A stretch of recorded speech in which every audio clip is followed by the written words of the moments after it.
4월 25일 월요일 은혜의 가치. 미국 보스턴에 성공한 사업가인 바턴에게 하루는 허름한 차림의 청년이 찾아왔습니다. 사업을 하고 싶은데 돈이 부족합니다. $2,000만 빌려주십시오. 담보도 없이 무턱대고 돈을 빌려달라는 청년이었지만 열정이 대단하다 싶어 바턴은 속는 셈 치고 당시 거금인 $2,000를 빌려줬습니다. 돈을 떼일 것이라는 사람들의 우려와는 달리 청년은 몇 년 뒤 찾아와 사업이 성공했다며 $2,000와 은행금리를 훨씬 넘는 많은 이자를 주며 감사 인사를 전했습니다. 그로부터 10년 후 대공황이 찾아왔고 바턴이 도산위기에 처했을 때 바턴의 사무실에 한 신사가 찾아왔습니다. 저를 기억하시겠습니까? 10년 전에 도움을 받았던 스트로우입니다. 사업이 어렵다는 소식을 들었습니다. 얼마나 드리면 되겠습니까? 빌려준 돈은 이미 이자까지 쳐서 넘치게 갚았는데 왜? 라는 바턴의 말에 스트로우는 대답했습니다. 돈은 갚았지만 은혜는 남아 있습니다. 당시 저를 믿어주신 바턴 씨가 안 계셨다면 지금처럼 성공하지 못했을 겁니다. 그 은혜는 단순히 돈으로 갚을 수 있는 것이 아닙니다. 은혜를 갚았다고 생각하는 것은 은혜를 잊었다는 뜻이다 라고 파스칼은 말했습니다. 하나님이 베푸신 은혜의 가치는 세상의 무엇과도 바꿀 수 없는 것임을 잊지 마십시오.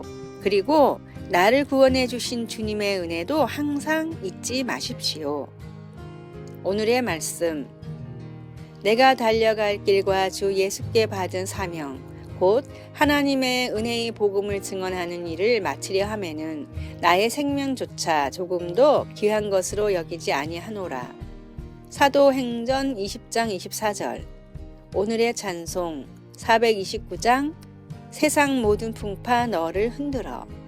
오늘의 만나. 주님, 십자가의 놀라운 은혜를 평생 잊지 않게 하소서. 하나님의 귀한 은혜를 묵상하며 하루를 삽시다. 4월 26일 화요일 불완전한 계획. 새로 지어진 지역 사회센터의 1층에 지어진 도서관을 둘러보던 중 갑자기 머리 위로 쿵 하는 울림과 함께 방이 흔들렸습니다. 몇 분 뒤에 다시 그리고 또다시 같은 일이 일어났습니다. 불안해하던 사서가 마침내 도서관 바로 위에 역도 연습장이 있는데 역기가 떨어질 때마다 이런 소리가 난다고 설명해 주었습니다. 건축 설계사와 디자이너들은 이 최첨단 시설의 여러 측면을 신중하게 계획했었지만 도서관은 운동시설에서 떨어져 유치해야 한다는 것을 잊어버렸던 것입니다. 인생에서도 우리의 계획은 종종 어긋나고 중요한 고려사항을 빠뜨리기도 합니다. 우리가 세운 계획이 모든 사고나 급작스러운 상황에 대비하고 있는 것은 아닙니다.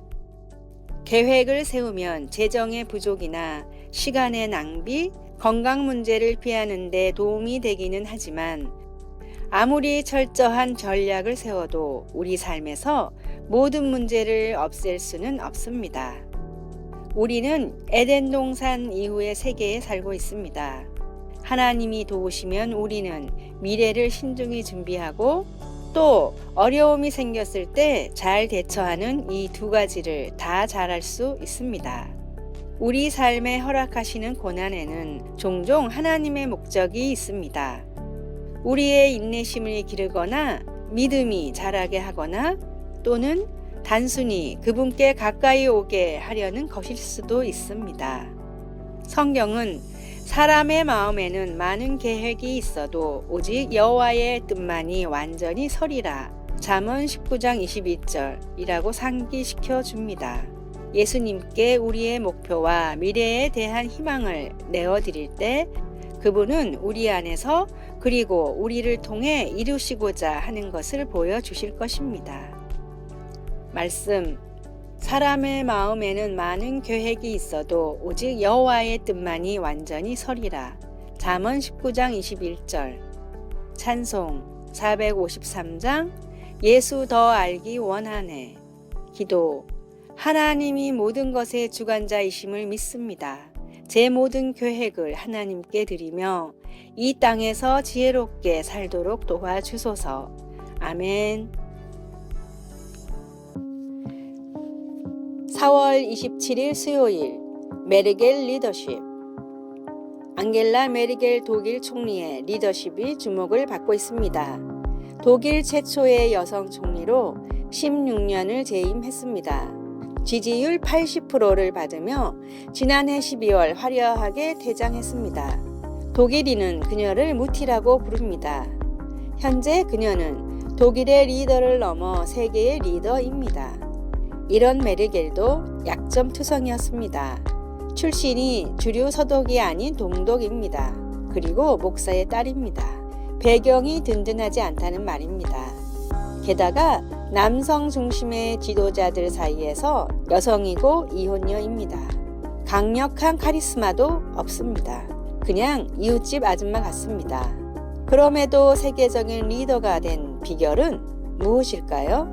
메르겔은 하나님이 자신에게 이미 주신 것을 잘 활용했다고 말합니다. 숱한 고비가 있었지만 없는 것 때문에 포기하지 않고 주신 것들을 가지고 헤쳐나갔습니다. 우리는 무엇인가를 더 소유해야만 성공할 수 있다고 생각합니다. 그러나 하나님께서 이미 주신 것을 활용하면 가능합니다. 모세의 지팡이, 다윗의 물맷돌은 모두 이미 주신 것들입니다. 내게 이미 주신 것 중에 고난을 헤쳐나갈 무기가 있습니다. 오늘의 말씀. 은밀한 중에 계신 내 아버지께 기도하라. 은밀한 중에 보시는 내 아버지께서 갚으시리라. 마태복음 6장 6절. 오늘의 찬송 340장 어지러운 세상 중에. 오늘의 만나. 혹시 하나님께서 이미 주신 것을 사장하고 있지는 않으신지요? 재능을 모두 꺼내 갑절로 남겨 주님 앞에 칭찬을 받읍시다.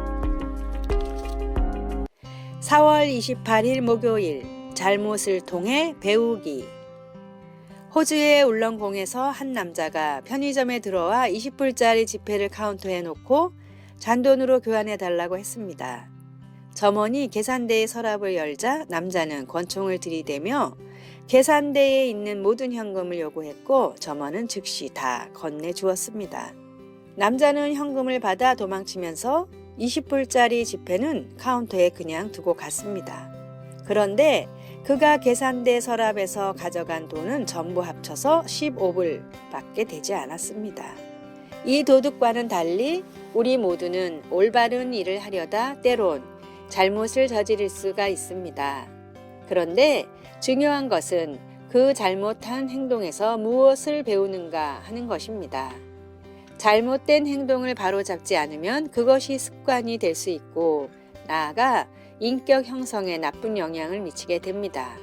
그러면 우리는 지혜가 부족한 우매한 자가 되어버립니다.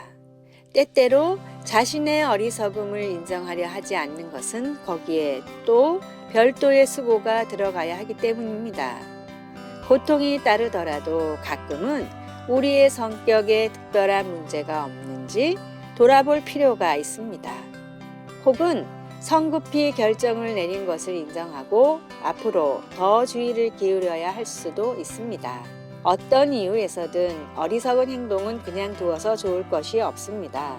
감사하게도 하나님은 우리의 어리석음까지 사용하셔서 우리를 단련하고 빚으십니다. 그 단련이 당시에는 즐거워 보이지 않아도 훈련을 통해 결국에는 좋은 결실을 맺습니다. 하나님께서 우리의 어리석은 행동을 단련하신다는 것을 기꺼이 받아들이고 우리를 하나님이 원하시는 모습의 자녀로 빚어달라고 간구합시다. 말씀. 지혜자의 마음은 오른쪽에 있고 우매자의 마음은 왼쪽에 있느니라. 우매한 자는 길을 갈 때에도 지혜가 부족하여 각 사람에게 자기가 우매함을 말하느니라. 전도서 10장 2절에서 3절. 찬송 342장 너 시험을 당해. 기도. 저의 어리석음을 사용하여 훈련시키시는 하나님 아버지 감사합니다. 제 안에서 끊임없이 일하시며 단련하심을 감사함으로 받아들이게 하소서. 아멘. 4월 29일 금요일 풍요의 위기.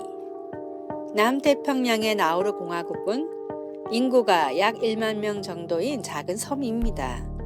철새돌에 지은 이 섬은 강수량이 적어 늘 가뭄이었고 부지런히 일을 해야 겨우 먹고 살 수 있는 환경이었습니다. 그런데 2차 대전 이후 이 섬에서 희귀물질인 인광석이 발견됐습니다. 매장량이 워낙 많아 나우루 공화국에는 엄청난 돈이 흘러들어왔는데 이때 이 돈을 모든 국민에게 나눠주는 파격적인 정책을 펼쳤습니다. 집, 의료, 교육 모든 것이 무료였고 1년에 1억 원씩 국민에게 돈을 나눠줬습니다. 용산구 정도 크기의 작은 나라지만 사람들은 수십억짜리 스포츠카를 탔고 해외에 갈 때는 전용 비행기를 타고 나갔습니다. 몇백 미터 거리도 차를 타고 다녔고 집안의 모든 일은 외국인 노동자를 데려와 시킬 뿐 아니라 공무원까지도 외국에서 데려왔습니다.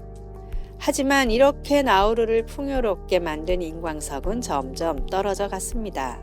그럼에도 사람들은 소비를 줄이지 않았고 나라에서도 대책을 세우지 않았는데 결국 2003년에 인광석은 모두 고갈됐고 사람들은 기름값이 없어 차를 거리에 버릴 정도로 빈곤해졌습니다. 풍부한 자원으로 세계 최고의 부국이었던 나우루 공화국은 이제 세계 최빈국 중 하나가 됐습니다. 세상의 즐거움과 안락함에 빠져 신앙을 점점 소홀히 하고 미래를 대비하지 않는다면 진짜 중요한 것을 잃고 있는 것입니다. 하나님을 알고 신앙을 끝까지 지키는 것이 진정한 축복임을 기억하십시오. 오늘의 말씀. 이러므로 너희도 준비하고 있으라. 생각하지 않은 때에 인자가 오리라. 마태복음 24장 44절. 오늘의 찬송 492장 잠시 세상에 내가 살면서. 오늘의 만나. 물질적인 가치만을 추구하며 인생을 허비하지 않게 하소서. 지금 누리는 풍족함이 혹시 나의 미래와 어떤 영향이 있는지 생각해 봅시다.